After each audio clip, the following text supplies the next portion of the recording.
Welcome to a Frameworks and LS Art Consulting hardware tutorial for Z-Bar. The first step is to measure where you want the artwork to be on the wall. You will find Z-Bar already installed on the back of the artwork. Using the supplied Z-Bar, clasp them together. Measure the distance between the top of the frame and the end of the supplied Z-Bar. Measure that distance on the wall and hold your Z-Bar to the wall. An easy note is to hold a level on top of the Z-Bar to make sure it's straight, and mark on the wall where the screws will be drilled. Now you can use an awl or another pointed tool to make divots in the wall for anchor placement.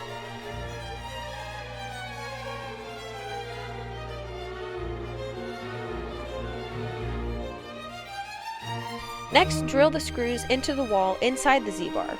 It's always good to double check and make sure it's level. Hang the artwork and you're all done. To remove, simply lift the artwork off of the Z-Bar. Thank you for watching!